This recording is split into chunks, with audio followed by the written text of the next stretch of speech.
আসসালামু আলাইকুম এভরিওয়ান, কেমন আছেন আপনারা সবাই? আলহামদুলিল্লাহ, আমিও ভালো আছি আপনাদের দোয়ায়। আজকের এই রেসিপি দেখে সবার জিভে জল চলে আসবে। আজকে এত মজার একটা রেসিপি, পুঁটি মাছ দিয়ে তেঁতুল দিয়ে চচ্চড়ি। চলুন তাহলে দেখে নিই পুরো ভিডিওটি। এই জন্য আমি এখানে কিছু পুঁটি মাছ নিয়ে নিয়েছি, একদম তাজা হাওরের পুঁটি মাছ। সুন্দর করে ধুয়ে নিয়েছি আমি। এরপর আমি দিয়ে দিচ্ছি কাঁচা তেঁতুল। তেঁতুলটাও একদম গাছের ফ্রেশ। এরপর দিয়ে দেবো পেঁয়াজ কুচি,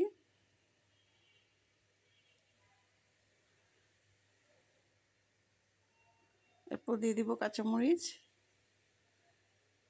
কাঁচামরিচটাকে মাঝখান দিয়ে ফেড়ে দিয়েছি। এরপর আমি দিয়ে দিব আস্ত কিছু রসুন। যে কোনো টক তরকারির মধ্যে রসুনটা দিলে বেশি মজা হয়। এরপর দিয়ে দিব মরিচের গুঁড়া পরিমাণ মতো। এরপর দিয়ে দিচ্ছি হলুদের গুঁড়া। এরপর দিয়ে দিব ধনিয়া গুঁড়া। এরপর দিয়ে দিচ্ছি পরিমাণ মতো লবণ। এরপর দিয়ে দেবো রেগুলার সয়াবিন তেল। আপনারা চাইলে সরষের তেল দিয়েও করতে পারেন এই রান্নাটা। এরপর আমি সব একসঙ্গে খুব ভালো করে মাখিয়ে নিব।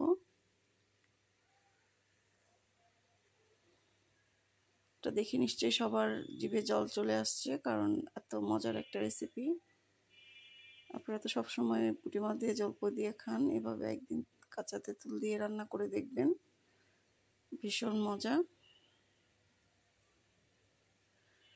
আর যেহেতু এগুলা খুবই একদম ফ্রেশ হাওরের মাছ, এই আমাদের হাওরের যে পুঁটিগুলা সেগুলা কিন্তু অন্যরকম টেস্ট।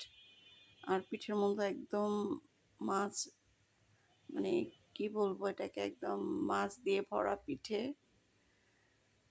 মোটা তাজা যেটাকে বলে পুঁটি মাছটা। আর রান্না করার পর ফ্লেভারটাও কিন্তু অনেক সুন্দর আসে।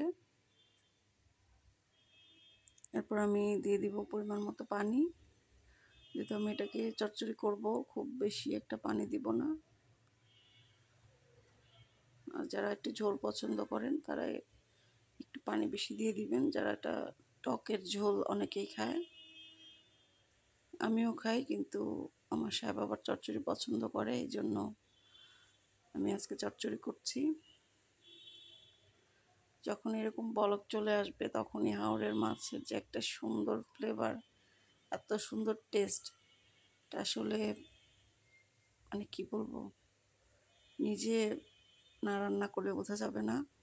আপনারা অবশ্যই এভাবে একদিন ট্রাই করবেন।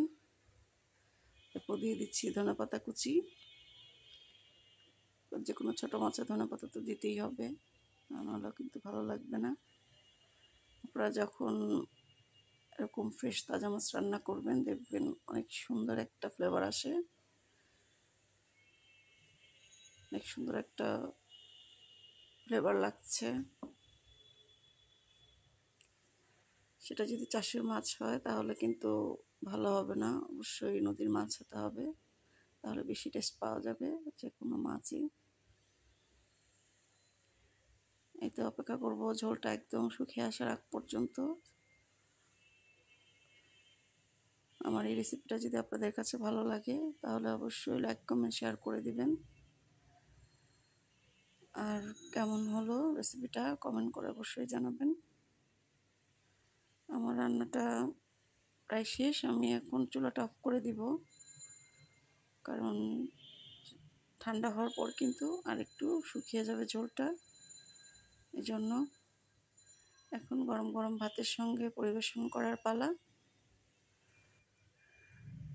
আসলে আপনারা না খেলে বুঝতে পারবেন না এটার টেস্টটা। আশা করি আপনারা ওইভাবে একদিন ট্রাই করবেন।